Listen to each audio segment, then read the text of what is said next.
I was on cloud nine, having just married the love of my life.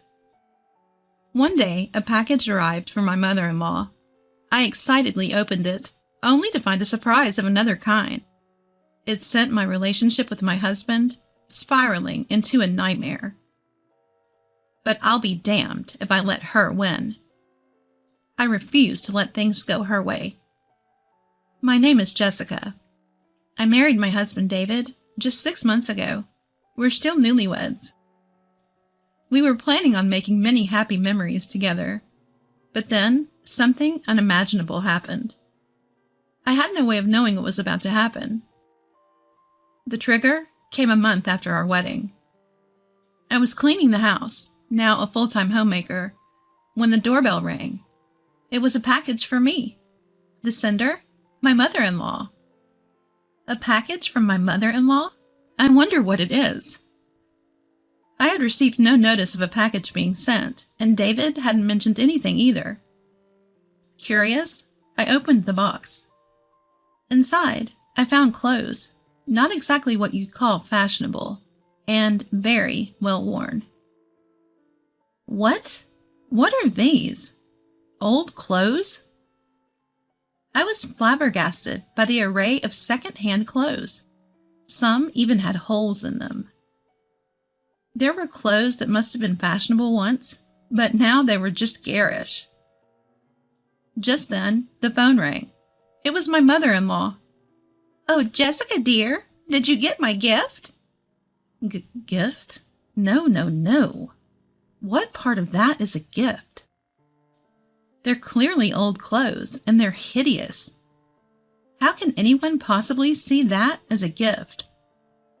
As I was bewildered by this unexpected situation, my mother-in-law started explaining casually. "You see, those clothes are ones I used to wear a long time ago. Found them when I was tidying up my closet." But mother-in-law, some of them have holes in them." "Don't worry, dear. I included some new ones I bought recently. Please try them on." Despite my confusion, my mother-in-law chattered away cheerfully. Was this harassment, or was it really just kindness? Honestly, I couldn't figure out my mother-in-law's true intentions. My husband David came home from work and immediately noticed the mountain of old clothes. "Did Mom just give you a gift? That's nice." It was more like she had given them away than given them. Even so, if it was really out of kindness for my mother-in-law, I didn't want to seem ungrateful, so I didn't mention the holes or the poor taste to David. A month later, another package arrived from my mother-in-law. As expected, it was filled entirely with second-hand clothes. The amount was incomparable to the last time. Plus, the designs were even worse than before. Ugh! Who would wear these? I felt bad for my mother-in-law, but this was nothing short of an unwelcome favor. They were just crowding my closet. I should give them away or sell them at a flea market. As I was thinking this, the phone rang. It was my mother-in-law again. "Oh, Jessica, did the clothes arrive? I gathered some really special pieces this time." My mother-in-law seemed overly cheerful. Even so, it would be problematic if she kept sending them regularly. They're old and not to my taste. "Mother-in-law, I appreciate your sentiment, but I don't usually wear such flashy clothes." When I indirectly refused, she suddenly got angry. Maybe my words had rubbed her the wrong way. "Excuse me, Jessica? What kind of things are you saying about the clothes I went out of my way to send? The correct response is, thank you." "No, I mean I appreciate the thought, but—" "Just wear them, Jessica. Sending you all those clothes will surely save you some money, won't it? The next time you come over, make sure you're wearing the stuff I've given you, okay?" My mother-in-law gave me a one-sided command and then hung up the phone. I sighed. I made her angry. What was more, I never knew that she was the type of person to force her opinions on others so vehemently. That night, I decided to gather up my courage and talk to my husband about it. David, do you have a minute? Wait, you got more presents for my mom? Well, that's what I wanted to talk about. David is still under the impression that I'm being sent presents that I would enjoy. When I explained the situation, his eyes widened. Second-hand clothes? Yes, second-hand clothes, and they're not my style at all. I can't possibly wear the clothes your mom sent. I tried to gently refuse over the phone, and she got really upset. Can you talk to her, David? David stayed silent for a while. I was troubled because of the stuff his mom had sent. Surely he'd come up with a good solution to smooth things over between me and his mother. I'll call Mom. David walked out into the balcony and took out his smartphone. I hoped that he would be able to resolve this situation over the phone with his mom. But when he came back from his call, he said something outrageous. Mom told me she was just trying to do something nice by sending you clothes. You make it sound like it's a nuisance. You should be more grateful. I was baffled at David's words. Hold on a minute. I told you, right? I can't wear those clothes. They're not my style at all. Mom said it's clothes she used to wear. Are you making fun of my mom's taste? That's not what I meant. Besides, some of the clothes even have holes in them. Are you saying I should wear those? Enough. Mom started crying when I told her you didn't like the clothes. Please don't upset her anymore. After yelling at me, David stormed off into his own room, slamming the door behind him. Wait, what? Is it my fault? I never thought David would take his mom's side. Even if he didn't exactly take my side, he could at least try to understand my feelings.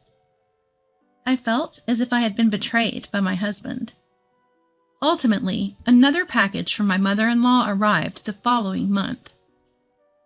When I visited my in-laws' home, and it was discovered that I wasn't wearing the clothes she had sent, I went to all this trouble to send them to you. Why aren't you wearing them? She exploded. Yeah, Mom went out of her way to send them to you. David joined her side, against me. No one really cares or notices what you're wearing. More importantly, it's absolutely the worst that you're wasting Mom's kindness like this. It seemed David was completely on his mother's side. Do you even understand how I feel, being given tasteless old clothes, some even with holes, that are out of style? I felt everything was becoming absurd. All my effort not to spoil my relationship with my mother-in-law and all my explanations to my husband seemed to be in vain. And ignoring my feelings, David started treating me more like a housemaid than ever before. What is this food? Are you skimping on it? You're lacking awareness as a wife. You're a full-time housewife, so you should do better. There are wrinkles in the laundry. My mother wouldn't make a mistake like this. Do it perfectly. Is he, her, mini-me? He was becoming incredibly picky. When I bought new clothes, he yelled, "Even though you wasted Mom's kindness, you're buying new clothes?" Oh, I don't know if I can continue this married life any longer. I was pushed to the point where I started to think like that. Then one day, David's company's trip was confirmed. Make sure you prepare for my company trip starting tomorrow. I, who was treated almost like a housemaid recently, was naturally frustrated. However, upon thinking, this might be a chance for revenge. My mother-in-law was still sending me tasteless, worn-out clothes. From men's to children's items, even things that I had no idea what they are. Recently, she even started sending me clothes so dirty, I wondered where she picked them up. I dug out the men's clothes from there and stuffed them into David's travel bag. This should do. David's company trip was for 2 nights and 3 days. During this time, I stuffed all the rags that had been sent from my mother-in-law into his suitcase. The next day, as soon as David left for his trip, I began packing my things. When I left the house, I put divorce papers on the table that had already been filled out. At that same time, David, who was on his company trip, was being laughed at by his colleagues. Hey, what's with those raggedy clothes, man? Did you pick them up from somewhere? Had a fight with your wife, didn't you? Serves him right. I can picture David panicking. That night, as expected, David called me. Hey, what's with the contents of this suitcase? He was clearly furious, even over the phone. I held back laughter as I asked David, "Something wrong with your suitcase?" What do you mean, something wrong? What's with these raggedy clothes? You got something wrong in your head? Making your husband wear such things? You think I'm crazy? I said calmly. David, remember what you said, right? Those clothes were sent out of goodwill by your mom. Wasting such goodwill would be pretty strange for a son, wouldn't it? Apparently, David hadn't realized the clothes I packed were from his mother. At my revelation, he choked on his words. Hey, you listening? Those clothes were sent by your mom. Since you were all for blaming me alongside her, you'll be wearing them without complaint, right? Well, that's... David was utterly flustered. I told him outright. You understand now, right? Did you finally get a feel for what I was going through? I left the divorce papers at home. Divorce? I'll leave the rest to you. And with that, I hung up, leaving things unsaid.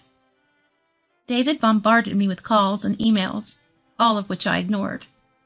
Afterwards, I returned to my parents' house. A few days later, my mother-in-law called me. You listen here. You can't get divorced without my approval. If you don't listen, I'll hire a lawyer and sue you for emotional distress. I responded, feel free to do so. A week later, my mother-in-law told me to come to a meeting with a lawyer. I headed to the specified coffee shop. There, my mother-in-law, husband, and someone who seemed to be a lawyer were waiting. What's this? I've already decided on the divorce, so there's nothing to talk about now. With a look like she was about to bite me, my mother-in-law yelled, Don't mess around. After all we've done for you, we won't allow a selfish divorce. Exactly. My husband chimed in with her. I've been made a laughingstock at work because of the clothes you made me wear. Now everyone at work is laughing at me. A laughingstock? Isn't that directly mocking his own mother's taste in clothes? As I laughed in front of them, my mother-in-law glared with her eyes wide open. What's so funny? You're such a cheeky wife. She then turned to the lawyer. Hey, Mr. Lawyer, she can't possibly request a divorce from her position, can she? I was told that the wife was the one causing the trouble. The lawyer questioned, looking puzzled. To this I clearly stated. No, it's the other way around. I'm the one who's been harassed by my mother-in-law and husband, being sent clothes like garbage every single month.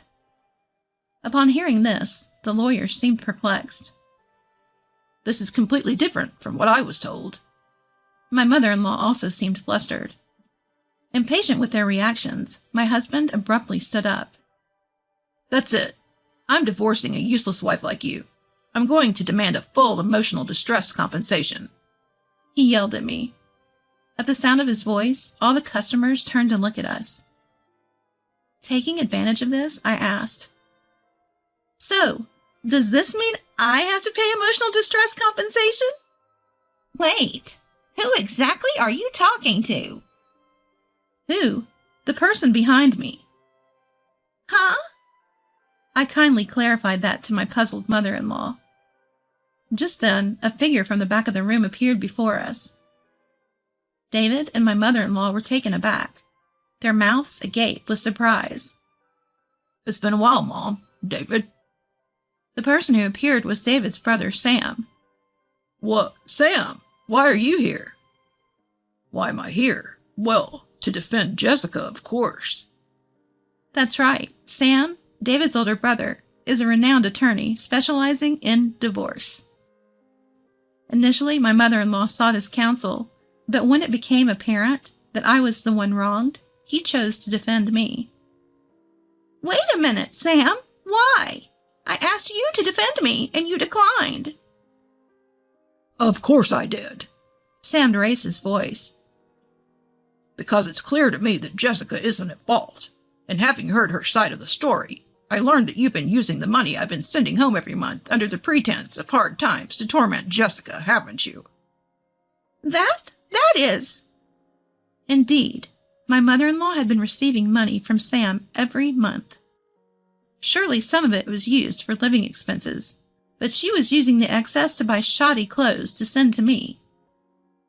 All for the purpose of tormenting me. Sam, in a short time, had researched these facts and saved the evidence. And you, David, the verbal abuse you hurled at Jessica earlier, it's all been recorded. Sam pulled out a voice recorder and played back the harsh words David had shouted earlier. Of course, this too will serve as substantial evidence in the divorce proceedings. Hey, Sam, you're kidding, right? Why would you side with Jessica instead of your own family? In response to David's outburst, Sam answered firmly. I'm a lawyer. No matter how you look at it, the fault lies with you two. Your lawyer also seems to see that there's no hope of winning. Maybe he should decline to represent you. At Sam's words, David's lawyer nodded in agreement and quietly left the cafe. So you two will be the ones paying the alimony. And Mom, I won't be sending any more money. Understand? Leaving these words behind, Sam left the cafe with me. Thank you, Sam, for helping me even though you're busy. As I bowed my head, Sam gave me a warm smile. No worries. I just can't stand injustice, family or not. I'm really grateful for your help this time. Thank you so much. And so, thanks to Sam, I was able to divorce peacefully. Of course, I received a substantial alimony from my mother-in-law and David. After the divorce, I haven't heard from my mother-in-law or David, and have been living a peaceful life. Even though I had to part with Sam, who was so kind to me because I divorced David, I felt a bit sad. But I need to move on quickly and live my own life. The best life that David and my mother-in-law could ever envy. With that promise in my heart, I started my new life.